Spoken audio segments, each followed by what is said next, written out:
guys.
Hello, everybody.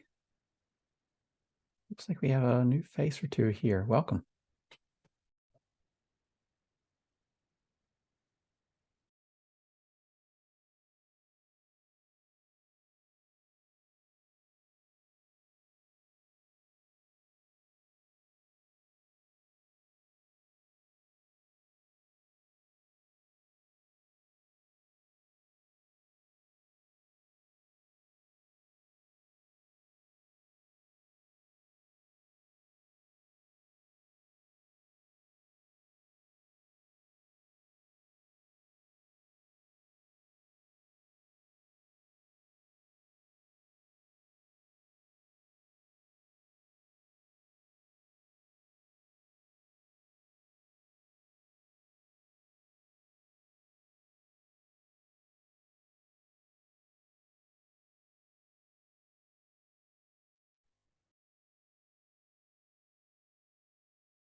Looks like our agenda item today is talk about the image compatibility working group.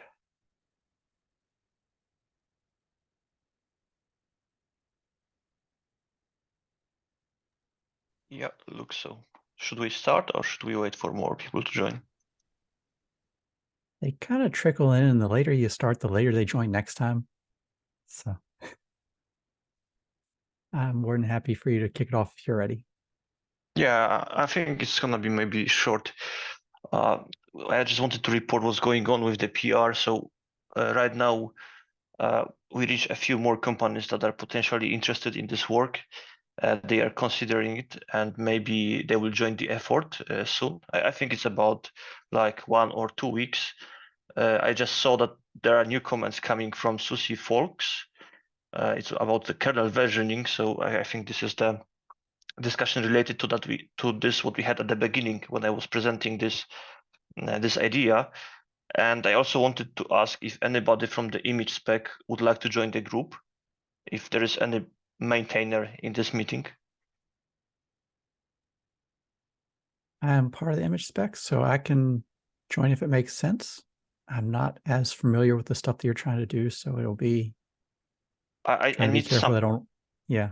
somebody to basically debate with us because there are two basic ideas to extend the image specification itself or to provide everything as a separate artifact. So we would need somebody to.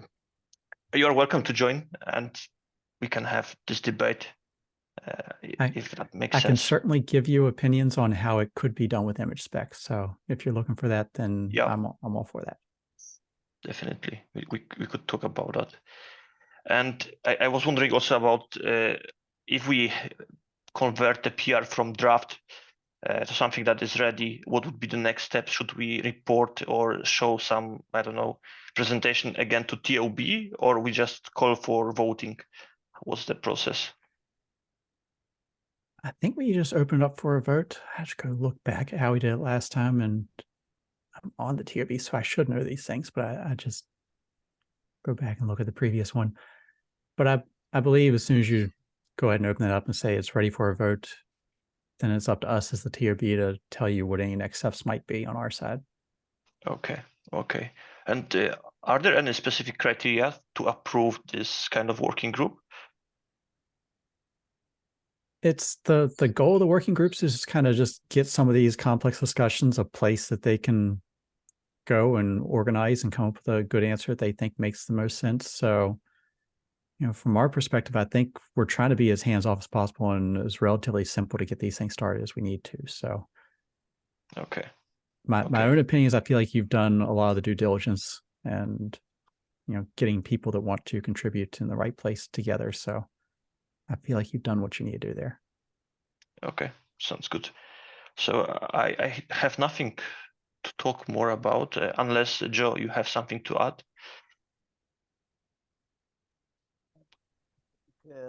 I have no more questions about the next step. Yeah. Okay, so I will just summarize by saying, if you are interested, please join and let's see how we can go from there. That's all. Thank you. Lauren, I think you had a lot of opinions on this last time. Do you want to be part of this as well to weigh in on some of the discussions?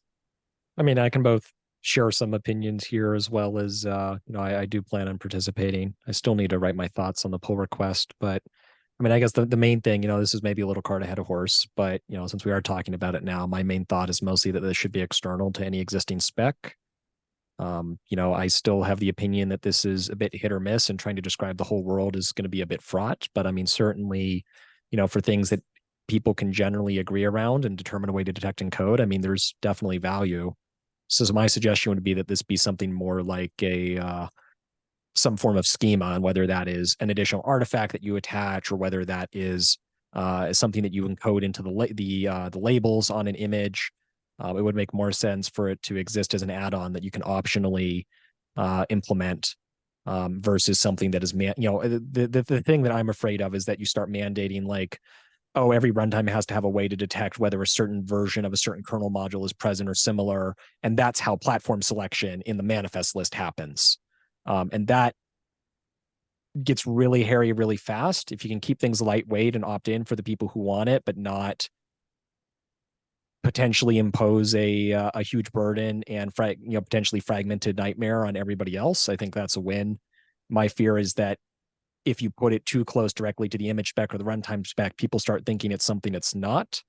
And you end up in a situation where like every runtime has to implement detection of the CUDA version, which is not, I think, a situation we want to be in. Like, would people like to have different images built on different CUDA versions and select them like we do architectures?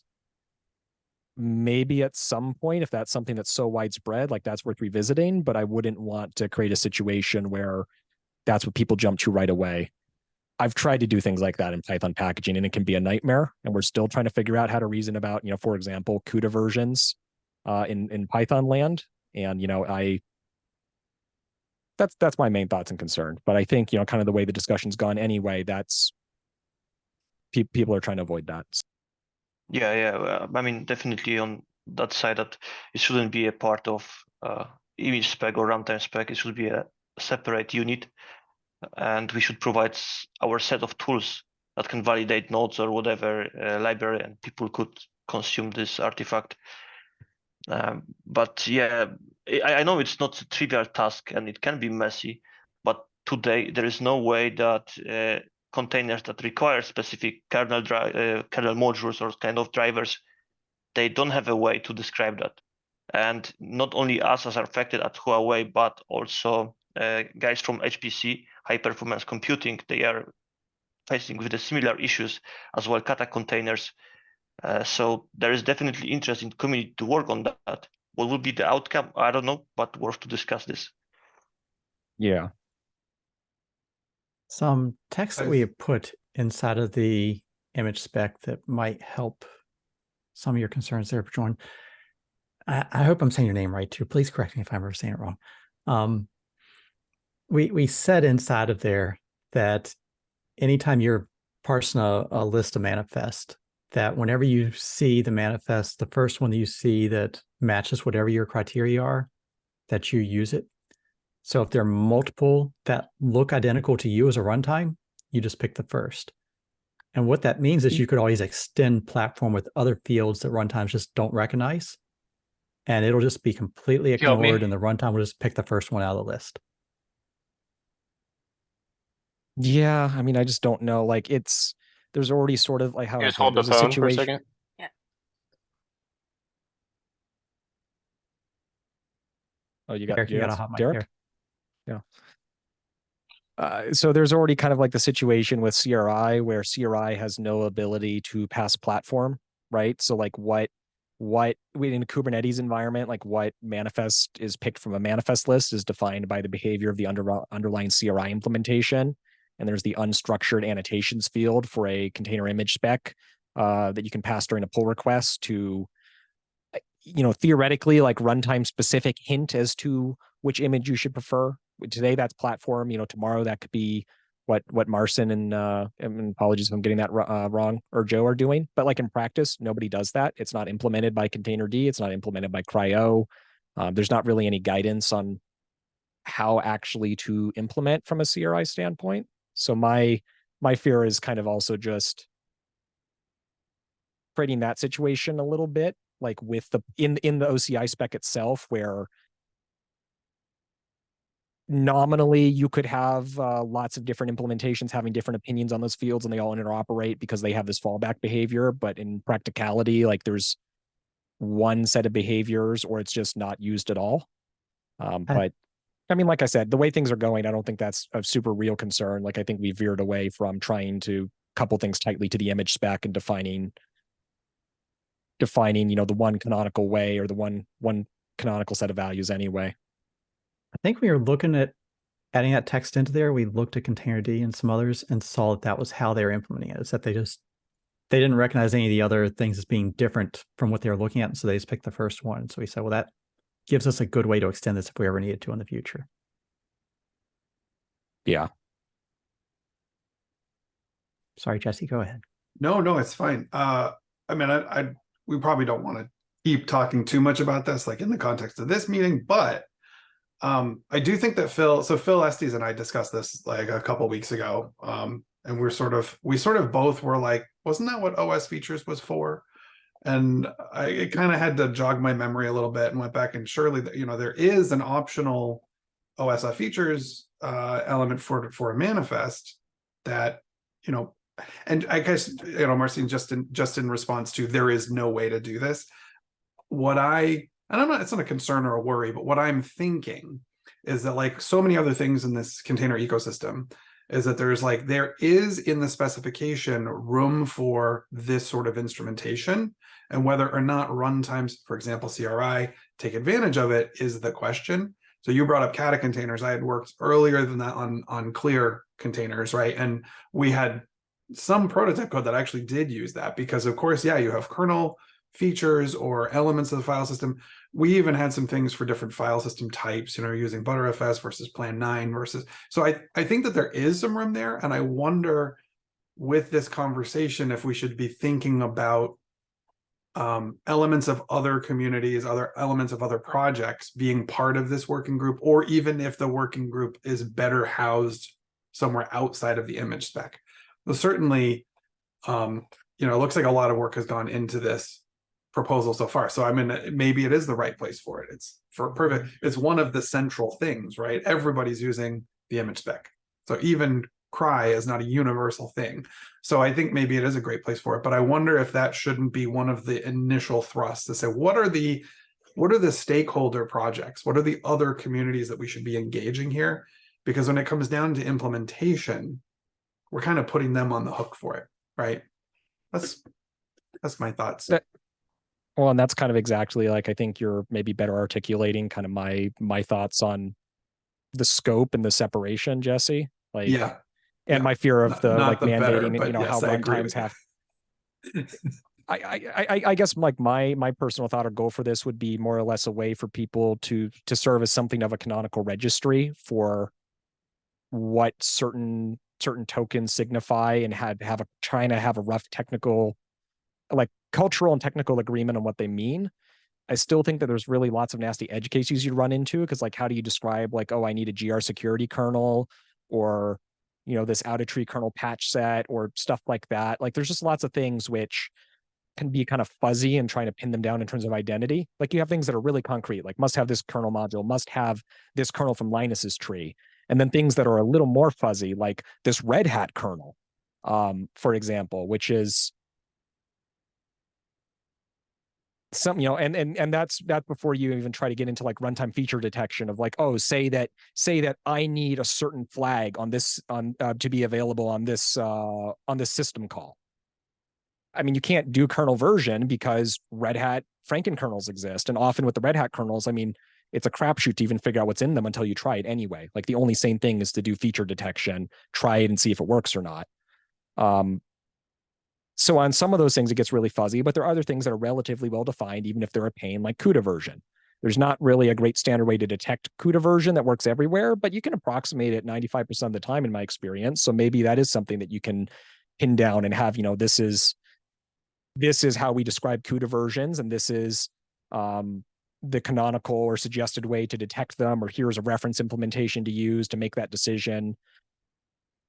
But I guess the other thought I have there too is like exactly what Jesse was saying of, I actually feel like this is quite aligned with some of the work to push more node level information to the reconciler scheduler layer in Kubernetes. This is not the same as, but is related to things like node resource interface and resource aware scheduling that people are working on in Kubernetes. And, you know, maybe it also makes sense to try to align things there, like align more with that. Mostly from the sense of, if this is a registry for people to, you know, have a certain schema for describing node compatibility and to interoperate over it, the end users, the consumers, are theoretically like your Kubernetes pod scheduler. And so, you know, maybe something that, you know, makes it clear that it is both a schema for encoding this information, as well as, you know, a reference implementation or guidance on how to make scheduling decisions and whatnot makes sense. And that, that's a really good. Oh, sorry. Go ahead, Marcin. If I understood you correctly, so you're saying that to align with Kubernetes, to create some kind of registry, how you push all of this compatibility stuff. But I'm not sure if I got you correctly, but we still need to have some kind of data source, right? So that is tied to the image itself. So that would be the artifact itself, right? Right. But I guess what I'm saying is like, just kind of like Jesse, like, I don't know for sure if this is the best place or not the best place, but it certainly doesn't feel like, especially if we say that it doesn't need to be baked into the image or runtime spec itself, which I don't think it does. Like this could be a new artifact type. This could be a standardized way of encoding information in the image metadata. You know, it doesn't have to live as an OCI thing. And just if it gets more visibility from the right people, I wouldn't rule it out. But also you've got a lot of people interested right here. So as long as, you know, the long tail of people who are interested in making decisions on this data, which in my head right now is mostly like the Kubernetes reconciler Folks layer. in Signode. Yeah. Exactly. Yeah. Like ultimately this kind of is, it's a cousin to a lot of the ongoing work that they're doing right now with bubbling up more of that metadata to make smarter pod scheduling decisions happen. Yeah. I mean, I get your point, and it's not only related to Kubernetes itself, it's also related to high performance containers that there are still folks coming into this working group from HPC like Vanessa, and they have their own use case, which is outside of Kubernetes, which is similar as well. I mean, we cover some some stuff in there.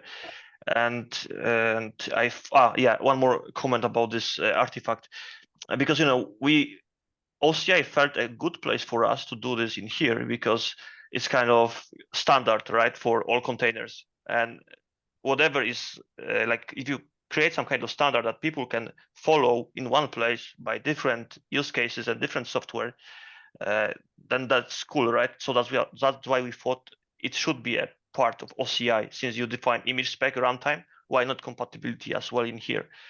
And one more comment about this image spec and OS features as well.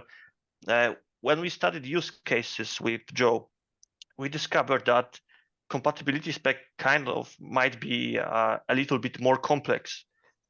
So we might have, for example, different kernel flags based on specific hardware.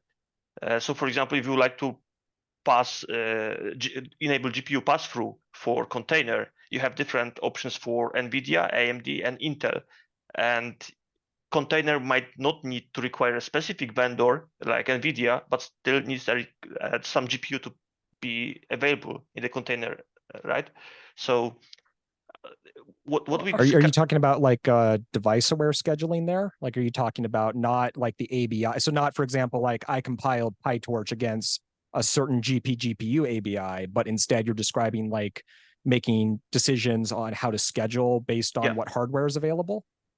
Maybe not even a hardware available, but if, for example, you have a software that requires directly GPU, like for example, if you have a virtual machine like KubeVirt use case, and you want to pass through from the bare metal directly to virtual machine, that any application has a direct access, then yeah. Then I mean, for at least instance, I think that kind of thing is under the scope of NRI, but I mean, I would have to understand that specific example more. Yeah, I mean, NRI, we do device injection for CUDA, for example, now.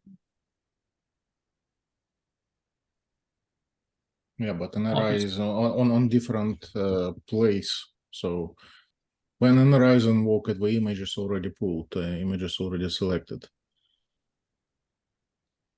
So in case of Kubernetes, it's more about like the proper scheduling and something like node feature discovery. Right, and so that's going back to like what I was saying about making a decision on which platform in a container image in a container manifest list you might use based on GPU ABI, like more the image selection part of the puzzle and not the pod scheduling.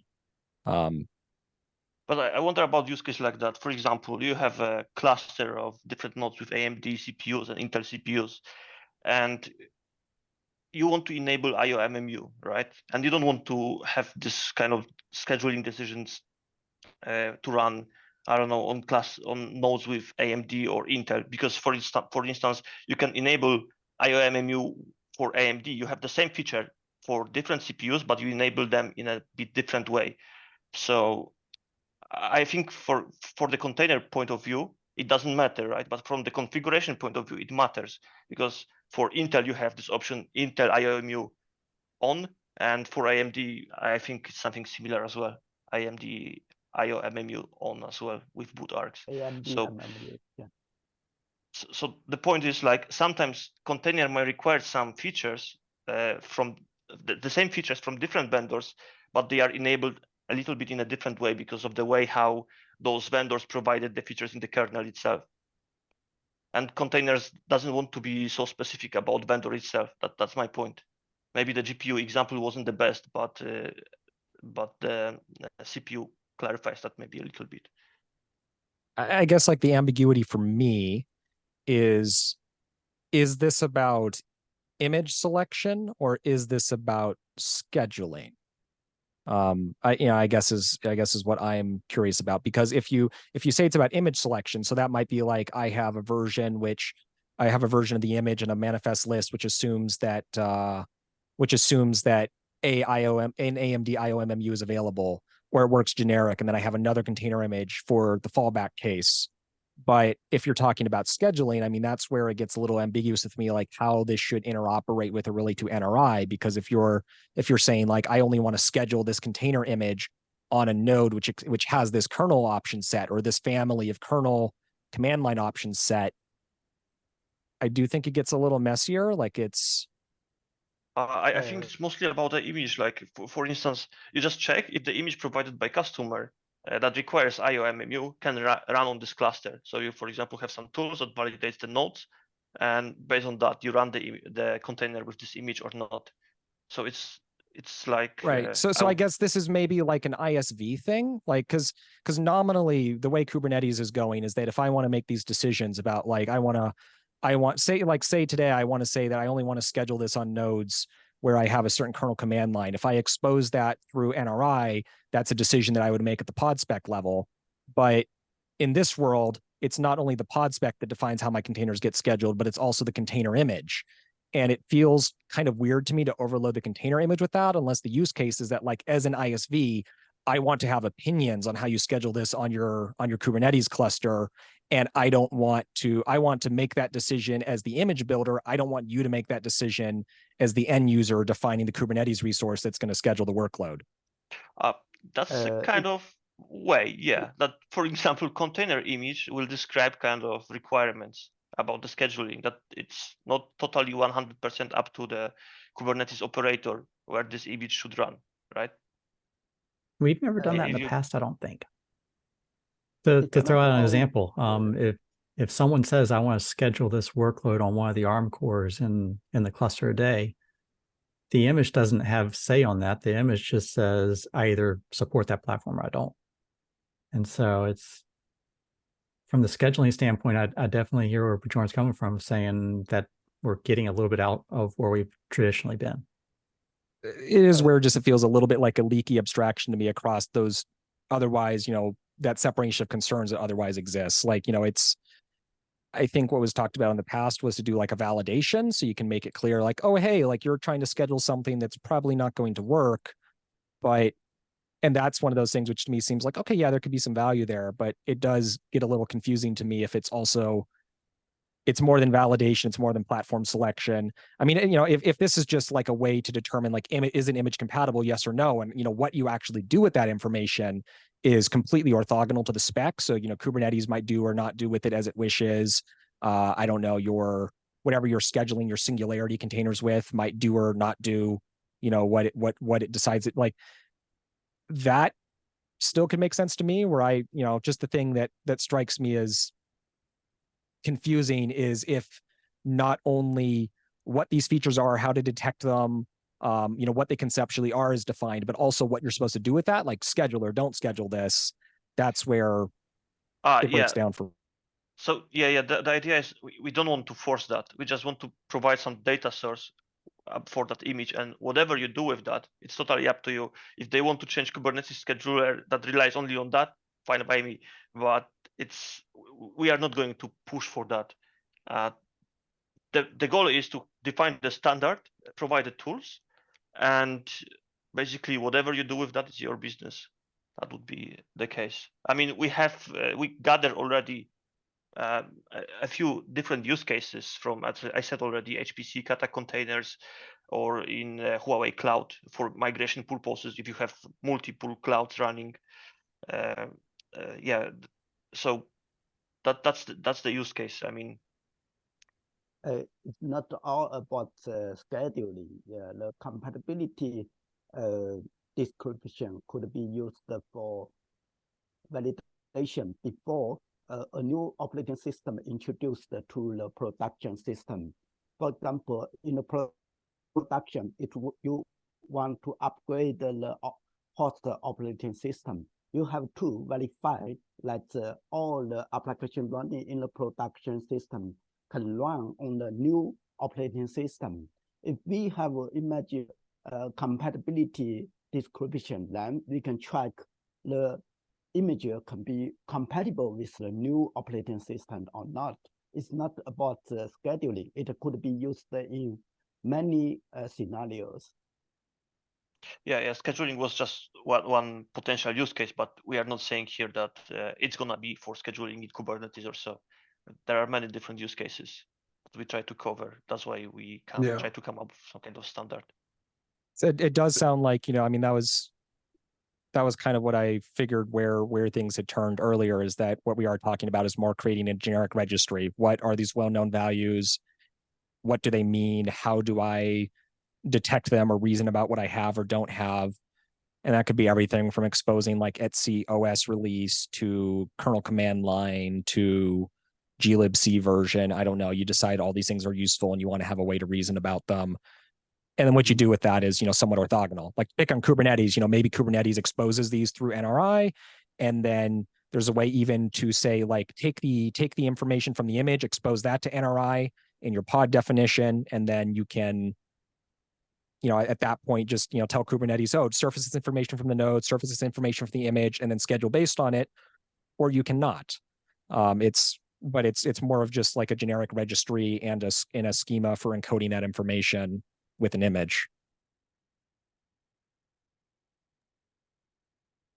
Yeah, I think the actionable kind of guidance here is to just make sure that in this conversation that you have some of those use cases and basically the implementation there. Like it might be an interesting place to start to say, is OS.features not enough? Why? Like what's missing? Because we all struggle with this. I think from the perspective, like from the very beginning, we struggle with this. From the perspective of this being a specification, we lean toward implementation. And so this is a really good case of like, there's not much to implement on the image spec, right? Here, it's like, is it enough of a descriptor for the use cases? And to Joe's point, there are multiple use cases. It's not just Kubernetes. That's probably just a really good place to start. Chuck a Slack message out to Signode and be like, hey, who's interested in this, right? As far as a working group, I think it's a perfectly fine place to house it, especially to get started. But I do think the business end of this ends up being something, like a registry of known selectors and probably a good deal of implementation on runtimes and schedulers and orchestration agents. I think that. I mean, it's definitely interesting, and it's something that we've has come and gone in conversation for nearly a decade now. So, yeah, that sounds good. I mean, sorry, go ahead. I was gonna say, I think we've got a little bit of that registry today in image spec of saying here are the valid platforms. Something we've tried to get away from though is being that registry if we can, and so if we can delegate that to someone else that already just says, here's how you define these fields, makes our job easier. We don't have to change the spec every time someone comes out with a new card to put in a box. Similar I think to technically the platforms. Right? No, I was just going to say, to be slightly pedantic, like I think technically platforms has been delegated to Go, so whatever Go understands is. But technically, yes, but there's places in the spec where we actually list every single enumerate the well-known. Yes. Yeah, exactly. Yeah. And we want to get away from doing that. And so my push is to lean more toward the way we have technically said, let's delegate to Go for the platforms. It would be nice to be able to say, let's just delegate to someone that has these key value pairs or whatever we're going to set, however, wherever, to define how we do this lookup. That would be a nice place to get to. So I'm not trying to even things that are kind of like that today, but it's just ill-defined. Like I'm looking at Windows OS version is more or less, left to the left unsaid how it should be interpreted and is functionally left to the implementation. And Microsoft knows what it is, and there's not really a way to understand how they should be interpreted outside the context of like, well, this is what the current implementations do for that. Yeah. And don't take my comments as me saying this is how we must implement your spec. It's just something to keep in mind when you're thinking of, do we need to build this massive registry or do we need to delegate? Keep in mind there is that second option. Okay, cool. So I guess that's the next step would be just to gather a little bit more people and launch the working group, and then we will see what makes sense or what doesn't. Yeah, it sounds like you got a decent group of people that are interested in this. So I think having the TOB, if you're ready for it, for the TOB to make a decision on it, having us weigh in on what we think one way or another on that one. And then I think after you get past that point, it's probably get a repo spun up, get a doodle poll out there for people to decide when the best meeting time is, all that little administrative. Okay, cool. Thanks.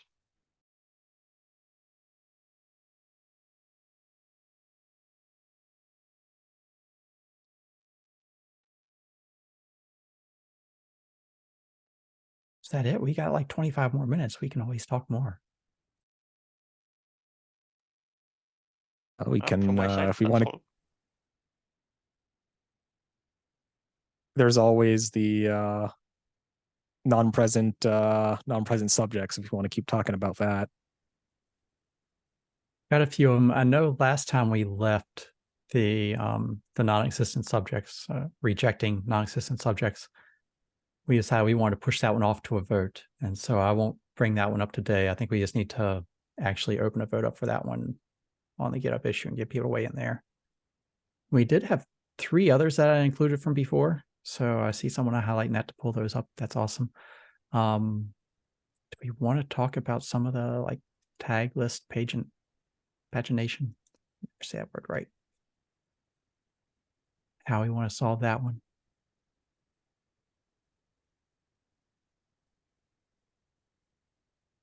That's just like completely steering in a completely different direction. So it's going to take a second for everybody's brain to switch over gear-wise. And I think if I understand kind of where we're going there, it's the discussion around it is mostly that like this has been broken for a while and clients may have bad assumptions. And so on one hand, there is just revert to the previous language, but that could break some client implementations out there. And so Brandon is arguing for, can we split the difference essentially? Is it possible to find a way to split the difference so that clients that were making these bad decisions based on the incorrect spec language aren't utterly broken in subtle ways? Yeah. The comment, next to last comment that I made on that one was saying, I don't think we're allowed to change the language from before, that when we said it must include end results, that registries can break that assumption. I think we're stuck with that assumption just because we said it was a must in there and didn't give any other options. So with that being the way it is, the direction I was pushing was to say, look, if you're going to break in a way that is apparent that you broke. Don't break in a way that clients get this false sense of everything is fine, just keep on going and tell end users that you've only got 100 tags in the repo when you clearly have 5,000. And so give them back an error code that just says, hey, you gave me a request that I'm not going to satisfy. And it's up to you to change your request to give me something that I will satisfy. We can also lean toward before we were putting the limits on manifest. And we said, hey, we're going to define within the spec that registry should support up to a 4 meg manifest and clients should avoid pushing more than that if they can. We could probably do something like that with a tag list count to say registry should support giving at least 100 results back in every one of these responses, and clients should avoid trying to pull more than that. That might help sites like Quay, because Quay is very much in the, we don't want to be flooded with too many in any one response. So that might give us some more compatibility between clients that way. So I'm trying to think along those lines of how we can solve this in a way that we don't terribly break existing clients. I think how things ended up here is that the spec didn't want to have opinions on how registries should or should not implement pagination. So the idea was that the server would define the behavior and the client would have to react to it. But then this change snuck in. So it seems like I can just opt out of pagination as the client and say, give me 1 million tags. And you just give it to me all at once. And I don't have to worry about this even semi-dynamic behavior where I'm using a link header every time to cycle through the pages. If I'm reading the spec, that's exactly what I do.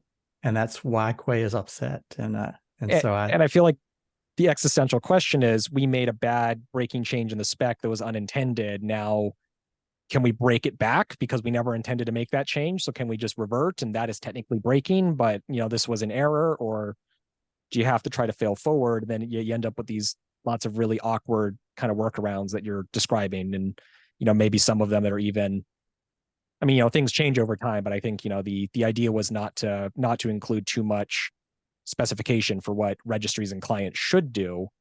But, now you're making the language more concrete around like, oh, you should include 100 tags. You should not request more than 100 tags to try and work around it.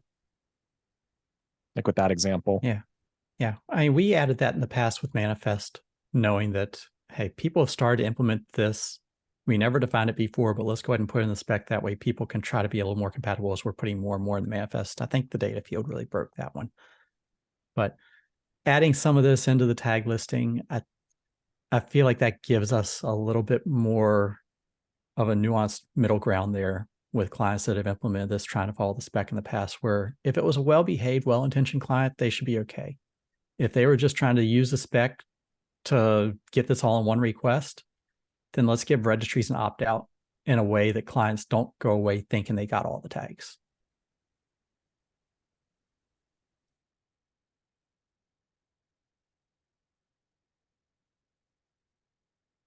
Yeah, that seems reasonable. I guess that would include some new language that's like, you know, implementations may set an upper bound, but must reply with. Yeah, that makes sense. It'll probably end up being like a should.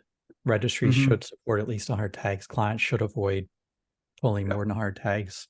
People can always ignore the shoulds if they don't care about compatibility. But the important thing I want to put in there is that there's an error code that we'll come back with. That I think gives us the best opt-out, because right now there's no error code. Quay just gives you a 200 with 100 tags, and that's it.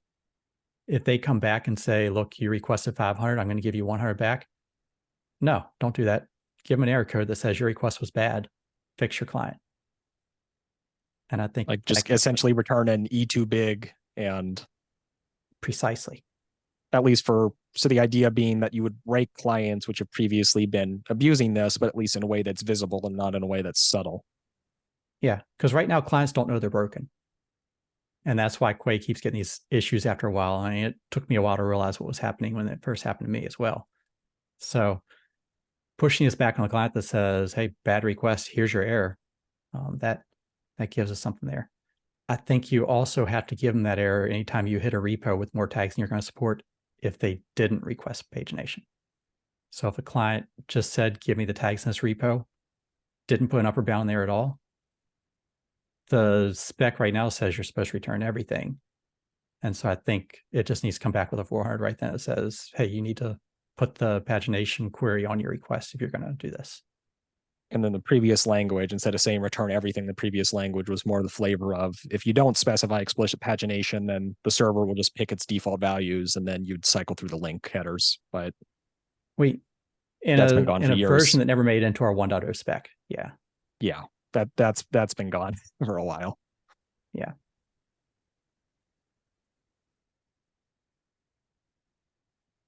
So I'm seeing some nods. I'm not seeing people panic or scream. Does that seem like a decent path forward?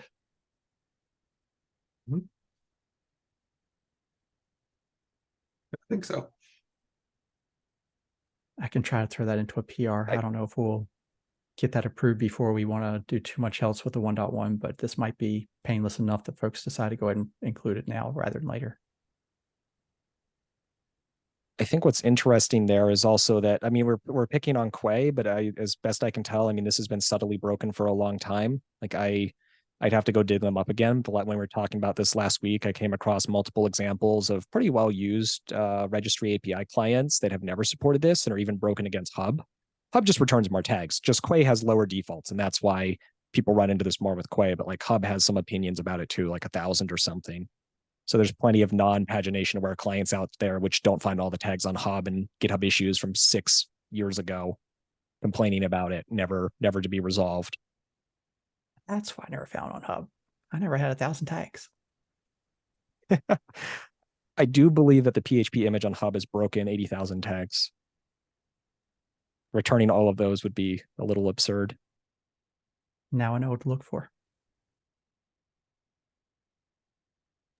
I'm probably starting to slowly break some of them because all of the cosign signing keeps throwing those digest tags out there, and one by one those build up over time.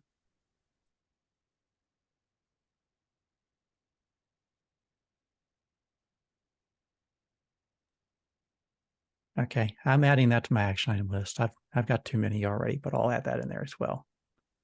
The empty artifact type, I didn't put it as action on the last time, but it really is an action that we decide what we need to do. We just need to do it. And so I'm just throwing that back out there. Maybe that falls back on my plate too, but if anybody wants to work on defining the empty artifact type change to distribution spec, that would be a good thing to do. And then the other one is the parameters on the content type header. We have been a little wishy-washy on this one, I feel like. We've kind of said, let's just follow the spec without saying which of the specs we're following. And we kind of said, yeah, that sounds like a good idea, but nobody really says what the good idea was when they were saying that sounds like a good idea. So in case this one wasn't clear to folks, the content type header can include additional parameters on the end of it. And so you just say comma, and that it's a UTF-8 formatted thing or JSON or some other thing in there, whatever you're putting some extra fields in there that says extra details about this content type that you returned. And in different places of the spec, we just said this is an exact match. You put that as your manifest type in there. We've got a lot of code in there, just does a direct case statement on there. So I don't know which way to word a PR that says whether or not it should or should not be allowed. In our conformance test today, it is explicitly rejected. So if you try to put something, we've gotten a few people that opened up issues, said, hey, your conformance broke our implementation. We're like, well, theoretically, we haven't really answered whether or not that should be allowed or not. And so we just didn't allow it. And maybe that's not the right thing to do, but let's go ahead and put that codified into the spec one way or another. And that way we can implement the conformance to whatever we decide in the spec. So leaving this one open here for people to give opinions on in terms of should we allow that or should we not? The HTTP spec says it's allowed. We are a subset of HTTP though, so we can put whatever requirements on top that we want to say you can only return just the one manifest type without other parameters extended onto the end.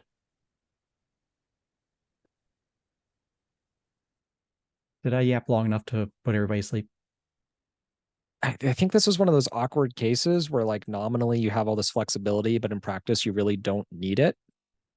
I mean, especially if you go back 5 or 6 years ago, this might have been more relevant because while JSON was normatively UTF-8, you were allowed to use other encodings, and how to communicate that was something that is outside the scope of the JSON spec. And in practice would be something like adding the char set parameter on the HTTP response. But, you know, in practice, all JSON is UTF-8, no bomb now. And that is the current version of the JSON spec. Is you can accept JSON in other formats for backwards compatibility. And if it doesn't have a bomb, you should encode how it's formatted out of band, but it's no longer required. And in fact, it's strictly recommended against for any new implementations. So, I mean, in theory, you could just say that like the char set parameter is either should not be there or is just ignored. Because we know what I'm just picking on char set here as the only parameter that's really well defined and well known. But you know, in that specific case, it's irrelevant or doesn't make sense because this is a new response field. There's no reason for this to be anything but conforming to the latest JSON RFC. Pretty sure we say in the spec too that all of our text is UTF-8, and so it should never be anything else. But it was funny when we first raised this issue. Distribution spec was saying, yeah, if anybody does that, it's going to break all of our code because we do a strict case against that string and don't pull off the parameters.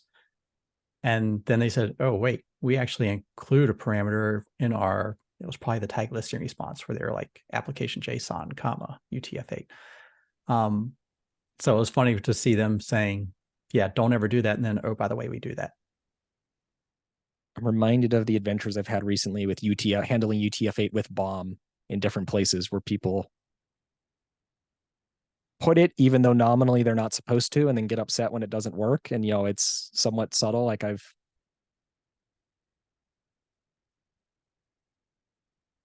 it's one of those cases where saying just use UTF-8 sounds really simple, but in practice, it ends up sometimes being subtler than that. Say that, you're going to ruin the rest of my day. It's always more complicated.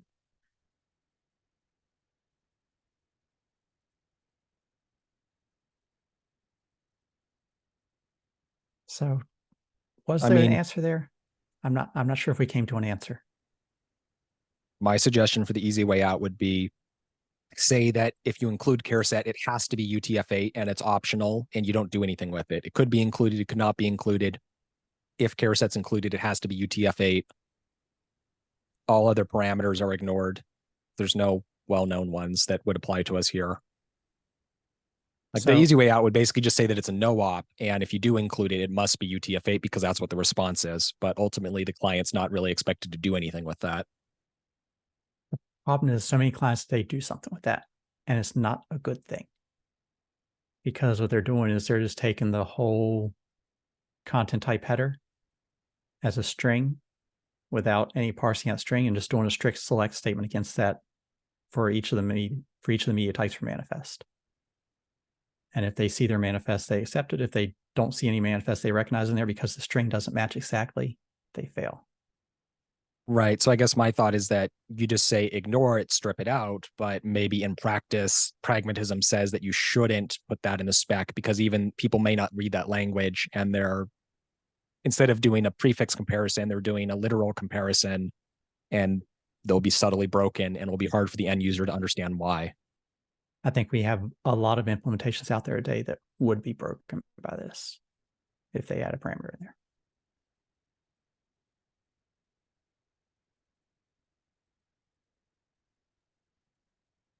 At which point, I guess I would say like disallow it. I mean, it already has to be UTF-8. So if we, from a pragmat, I mean, you even add in the spec acknowledging that like it might have made sense to allow for this care set UTF-8, but in practice, a lot of implementations ignore it. And for that reason, you should never include it, or you must never include it so that literal string comparisons can be done. Is this a must or should we just say a should? And I'm leaning towards saying servers should not include any parameters. Clients may decide to parse the field and strip those off.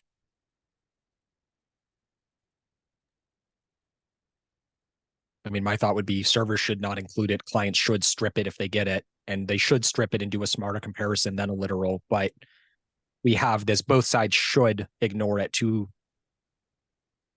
try and align in, worst case scenarios. The server shouldn't produce it, so a client that does an incorrect literal comparison will work, and the client should strip it off so that a server that's including it,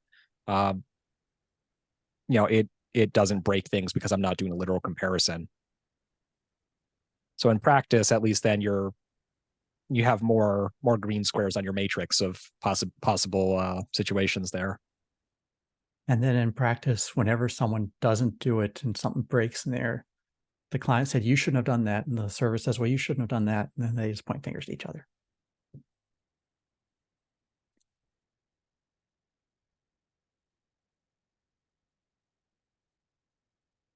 Seems like a decent enough path forward to me.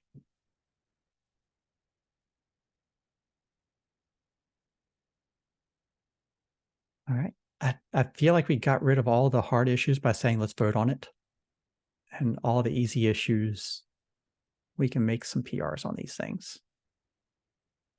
Get that to a voting point. Anybody else have items they want to talk about today?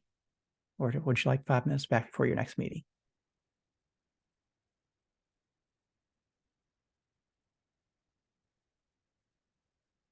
All right, Marcin, you got your action items forward to getting things going on your side? Yep, exactly. Cool. All right. Well, thanks for bringing that forward for us today, and look forward to next week. Okay, too. Have a great weekend, everybody. Thanks all. Bye. Thank you. Bye-bye. Bye.